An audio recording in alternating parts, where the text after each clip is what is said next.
1,00,000 మంది శివభక్తులతో కలిసి మహారుద్రాక్ష పూజలో పాల్గొనండి. వెంటనే కాల్ చేసి మీ పేరును నమోదు చేసుకోండి.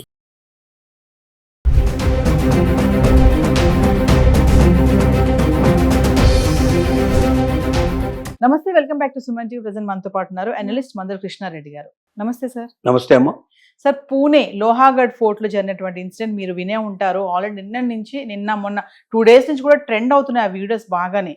అంటే ఫిబ్రవరిలో ఎంగేజ్మెంట్ అయ్యింది, నవంబర్లో పెళ్లి, జూన్ 19వ తారీఖున పుట్టినరోజు ఉంటే బయటకు వెళ్దామని. ఆల్రెడీ వాళ్ళకి ఎంగేజ్మెంట్ అయ్యి ఫియాన్సీ అనమాట. ఇంకా సో ఇక్కడ జరిగిన ట్విస్ట్ ఏంటంటే, నన్ను బయటకు తీసుకెళ్ళి అనడంతో అతను సర్ప్రైజ్ చేద్దాం అనుకున్నాడు భార్యని, కాబోయే భార్యని. ఆ వీడియో కూడా చక్కగా హ్యాపీగా ఉంది, అతను హగ్ చేసుకోవడం కానీ, సర్ప్రైజ్ చూసి ఆశ్చర్యపోవడం కానీ ఇవన్నీ బాగానే ఉన్నాయి. తీరా అక్కడ కట్ చేస్తే అక్కడికి లవ్వని కూడా పిలిచింది ఆ స్పాట్కి. తర్వాత అతన్ని తోసేయడం జరిగింది, అతను పడి చనిపోయాడు. 26 సంవత్సరాల కేతన్, ఈమె సియా గోయల్, లవర్ వచ్చేసి చేతన్. అంటే ఇక్కడ చూడండి అసలు అంత, అంటే ఇది ప్లాన్ అనుకోవాలా? తర్వాత పోలీసులు ఇన్వెస్టిగేషన్లో అడుగుతుంటే ఆమె తడబడటము, ఒక ఆన్సర్కి సంబంధం లేకుండా మాట్లాడడం. ఎందుకంటే పోలీసులు వదిలిపెట్టరు, ఏం జరిగింది ఏంటి అనేది ఖచ్చితంగా ఇన్వెస్టిగేషన్ చేస్తారు. ఎన్నెన్నో కొత్త మలుపులు వస్తున్నాయని చెప్పేసి వార్తల్లో చూస్తున్నాం సార్. ఒక్కసారి మీరు చెప్తే బాగుంటుంది. సహజంగా మధ్యతరగతి ఇళ్లలో జరిగేటువంటి సంఘటనలు ఎక్కువగా ఈ రకంగా ఉంటాయి. ఇష్టం లేని వ్యక్తిని పెళ్లి చేసుకోవాల్సిన పరిస్థితి ఏర్పడటం, తనకి ఇష్టం లేదని పేరెంట్స్కి చెప్పినప్పటికీ వినకుండా బలవంతంగా వేరే వాళ్ళని చేయడం, కులం విషయంలోనూ, మతం విషయంలోనూ, డబ్బు విషయంలోనూ అనేక రకాల ఏదో ఒక రకమైన కారణాలు, తల్లిదండ్రులు ఆలోచించే విధానం వేరు, పిల్లలు ఆలోచించే విధానం వల్ల ఈ పరిస్థితులు ఏర్పడతాయి. కానీ రెండు వైపుల కోట్లు మూలుగుతున్నటువంటి పెద్ద కోటీశ్వరులైనటువంటి వ్యక్తులు డబ్బుకు ఏమాత్రం కూడా తేడా లేకుండా, ఎందుకంటే వివాహం కోసమని 17 కోట్ల రూపాయలు ఖర్చు పెడుతూ 2 విమానాలను కూడా బుక్ చేసేసి ప్రత్యేకంగా చాలా వైభవపేతంగా వివాహం చేయాలని కోరుకున్నారంటే అంత సౌండ్ పార్టీలు రెండు కూడా. మరి వీళ్ళ మధ్యలో పేరెంట్స్కి తన ప్రియుడి గురించి మరి తను తెలియచేయలేదా? తెలియజేసినా కూడా వాడిని తప్పించి, వాడు మనకు తగినటువంటి వాడు కాదు, వాడి దగ్గర శక్తి సామర్థ్యాలు లేవు, లేదా ఆర్థికంగా వాడి దగ్గర లేదు, వాడు ఆవారగాడు, లేకపోతే ఇంకో రకమైన కారణాలు, ఏదో ఒక కారణాలు చూపించేసి ఆ పెళ్లి చేసుకోవడానికి వీల్లేదు, ఈ పెళ్లి చేసుకొని తీరాలని తల్లిదండ్రులు బలవంతం చేశారా అనేది ఇప్పుడు దీంట్లో కనపడుతున్నటువంటి విషయం. ఏది ఏమైనప్పటికీ ఒక అమాయకుడైన వాడు బలైపోయాడు. నాకు ఇష్టం లేదు, నేను పెళ్లి చేసుకొని చెప్పి వాడితో చెప్పినా బాగుండేది, ఏదో ఒక రకంగా తన పేరెంట్స్ చెప్పుకోనైనా సరే ఆ పెళ్లి క్యాన్సిల్ చేసే అవకాశాలు ఉండేవి. కానీ అలా చెప్పకుండా చాలా ఇష్టమైనట్టుగా అతనితో ప్రీ వెడ్డింగ్ షూట్ చేసుకోవడానికి, పెళ్లికైనా ముందే విహారయాత్ర చేయడానికి మరి సిద్ధపడి లోగఢ్ దగ్గరికి ఆ పోర్టుకు వెళ్ళి ఆ పోర్టు లోపల అతని లోయలో తోసేయడం, ముందుగా ఒకసారి తోసేసినప్పుడు అతను చనిపోకుండా బయటపడ్డప్పుడు ఏమిటంటే అది అనుకోకుండా జరిగిందో, చేయదగిందో, పాము ఏదో కనపడింది నాకు అక్కడ, ఆ పాము వల్ల నేను ఇలా చేశానని చెప్పి సాకులు చెప్పి నమ్మించి మళ్ళీ రెండోసారి ప్రియుడి సాయంతో టోటల్గా నెట్టేసేసి అసలు బాసినట్టుగా చేశారు. ఇంతవరకైనా అని ఆలోచిస్తే పోలీస్ ఇన్వెస్టిగేషన్ లోపల ఇంతే కాదు, ఇంకా కథ చాలా ఉంది అనేది బయటపడు. ఆ కథలో ఒక ముఖ్యమైన విషయం ఏంటంటే స్థానిపోయే పరిస్థితి ఏమిటంటే, వీళ్ళు మధ్యలో ప్రీ వెడ్డింగ్ షూట్ కోసం బాలికి వెళ్ళడానికి ప్లాన్ చేసుకున్నారు. బాలికి వెళ్ళడానికి టికెట్లన్నీ బుక్ చేయడం జరిగింది.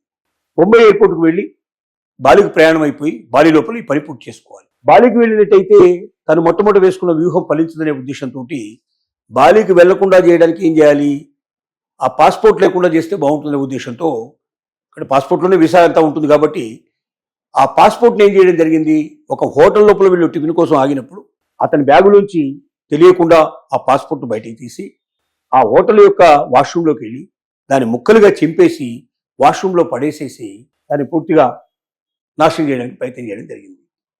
ఇది ఎప్పుడు బయటపడింది? చనిపోయిన తర్వాత మనకు సియా గోయల్ మీద అనుమానం వచ్చి ఇన్వెస్టిగేషన్ స్టార్ట్ చేసిన తర్వాత ఒక్కటొక్కటిగా కథలు బయటపడ్డాయి. ఇది ఒకటే కాదు, ఇంకా అనేక సందర్భాల్లో మర్డర్ చేయడానికి రకరకాల ప్రయత్నాలు చేసినట్టు. ఎంగేజ్మెంట్ అయిపోయాక చాలా ప్లాన్ చేసింది. తర్వాత 2000 గంటలు 3000 గంటలు సుమారుగా ఆ ప్రియుడితో మాట్లాడినట్టుగా కనపడుతుంది. అంటే వాళ్ళిద్దరి మధ్య అనేక రోజుల తరపడో లేదా సంవత్సరాల తరపడో వాళ్ళ మధ్య అన్ని రకాల బంధాలు ఉన్నాయి.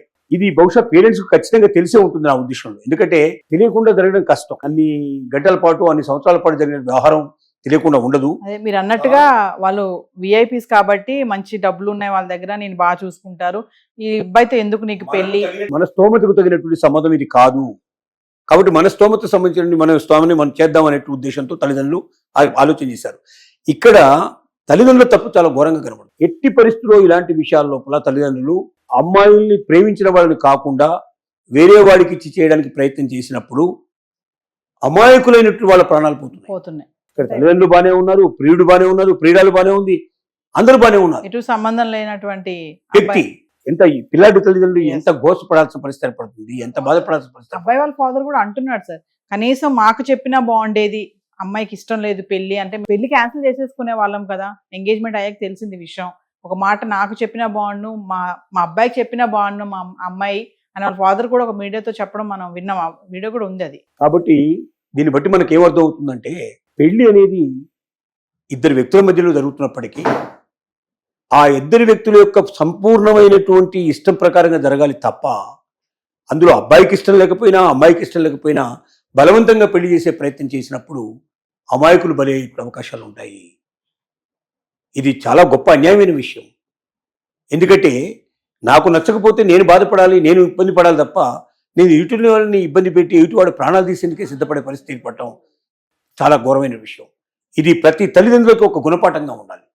ప్రతి తల్లిదండ్రులకు ఒక గుణపాఠం కావాలి. తమ బిడ్డల్ని స్తోమత కలిగిన వాళ్లకు లేకపోతే తన కులం వాడికి ఇవ్వాలి, తన మతం వాడికి ఇవ్వాలి అనేటువంటి ఒక అభిప్రాయంతో అమాయకులైనటువంటి జీవితాలతో ఆడుకోవడానికి మీరు సిద్ధపడుతున్నారు. ఇది కరెక్ట్ కాదు. కాబట్టి ప్రతి ఒక్కరు దీని గురించి ఆలోచించి ఇంకొక అమాయకమైన ప్రాణం తన ఉనికిని కోల్పోయే ప్రమాద పరిస్థితి లేకుండా ఆలోచించడం ప్రతి ఒక్కరికి ధర్మం. ప్రతి ఒక్కరు దాన్ని అనుసరించాల్సిన అవసరం ఉంది. Thank you.